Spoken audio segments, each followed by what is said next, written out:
সম্মানিত আমার দ্বীনী ভাই বোনেরা, এখন আমি আপনাদেরকে খুবই গুরুত্বপূর্ণ একটি বিষয় শিক্ষা দেব ইনশাআল্লাহ।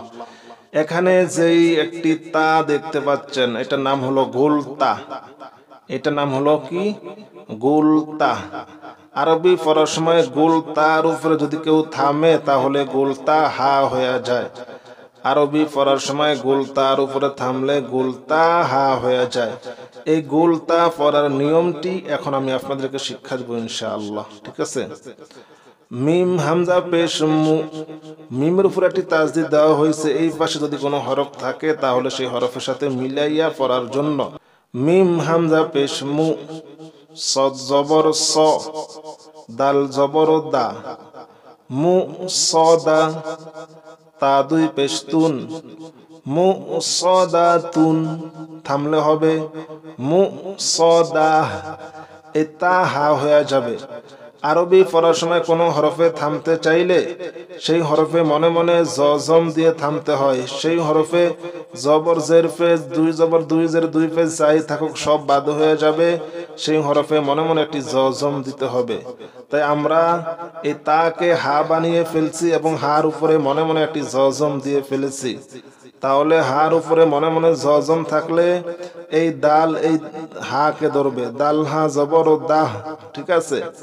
মু সদা, মিম হামজা পেশ মু, সদ জবর স, দাল জবর দা, মু সদা, তা দুই পেশ তুন, মু সদা তুন, থামলে এটা হা হয়ে যাবে মু সদা, মু সদা। ঠিক আছে? র আলিফ জবর র, এক আলিফ টান, দদ জের দি, ইয়া জবর ইয়া, র দিয়া, তা দুই জের তিন, র দিয়া তিন। যদি আমরা থামি এই গোলতা হা হয়ে যাবে র দিয়া, র দিয়া, মুসদা, র দিয়া। যদি না থামেন তাহলে হবে কি জানেন? মুসদা তু র দিয়া। ঠিক আছে?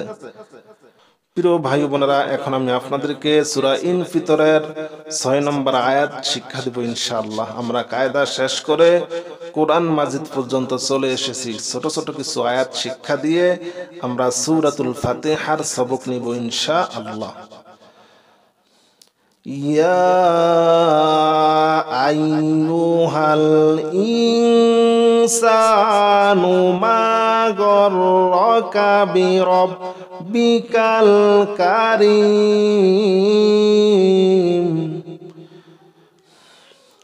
ইয়া খারা জবর ইয়া, ইয়া খারা জবর, এক আলিফ টান। আমরা খারা জবর উপরে দেখতে পাচ্ছি চিকন একটি চিহ্ন।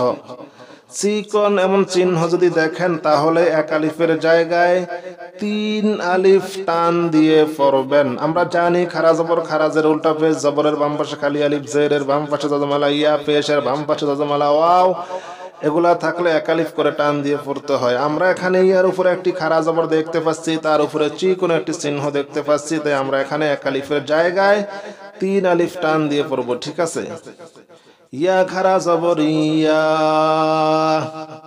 হামজা ইয়া জবর আইয়া পেশিউ, ইয়া আইয়ু, হালাম জবর হাল। এই হা এই লামকে ধরবে মাঝখানে এই দুইটা হরফ বাদ যাওয়ার কারণ হলো জজমের ডাইন পাশে কখনই হরকত ছাড়া কোনো হরফ পড়া যাবে না। সেই কারণে হা এই লামকে ধরবে। ঠিক আছে? হালাম জবর হাল, ইয়া আইয়ুহাল, হামজা নুন জের ইং, সিন আলিফ জবর সা, ইনসা, ইং। এখানে গুনাহ করার কারণ হলো কি? মনোযোগ দিয়ে শুনুন, খাতা কলমে লিখে রাখুন। নুনে সাকিন, জজমালা নুনকে নুনে সাকিন বলে, দুই জবর দুই জের দুই পেশকে তানবিন বলে। আরবি পড়ার সময় নুনে সাকিন এবং তানবিনের বাম পাশে আরবি ২৯টি হরফের ভিতরে শুধুমাত্র ৮টি হরফ আসলে গুনাহ হয় না। ৮টি হরফ হলো হামজা, হা, আইন, হা, গইন, খ, র, লাম।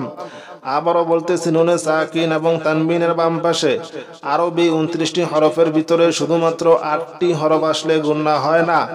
8টি হরফ হলো হামজা, হা, আইন, হা, গইন, খ, র, লাম। এখানে আমরা নুনে সাকিনের পরে দেখতে পাচ্ছি সিন।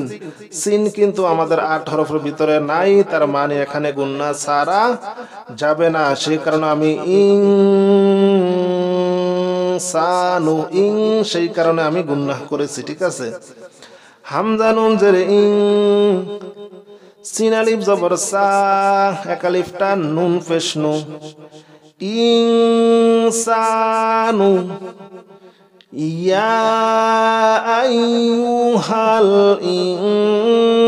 ইনসানু মা গররকা, মিম আলিফ জবর মা, এক আলিফ টান, গইন র জবর গর, র জবর র, কাব জবর কা, গররকা, মা গররকা, ইয়া আইয়ুহাল ইনসানু মা গররকা বিরব্বিকাল কারীম।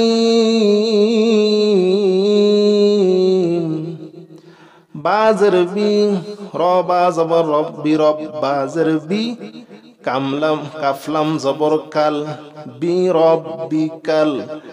আবার বাজের বি, র বা জবর রব্বি, রব বাজের বি, কাফলাম জবর কাল, বিরব্বিকাল, কাফ জবর কা, র ইয়া জের রি, এক আলিফ টান, মিম জের মি, কারিমি, থামলে হবে কারিম, বিরব্বিকাল কারিম। আরবি পড়ার সময় কোনো হরফে থামতে চাইলে সেই হরফে মনে মনে জজম দিয়ে থামতে হয়। তাই আমরা মিমের উপরে মনে মনে জজম দিয়েছি। র ইয়াকে ধরছে, সাথে মিমকেও ধরছে, সেই কারণে কি হলো কারিম। ইয়া আইয়ুহাল ইনসানু মা গররকা বিরব্বিকাল কারীম।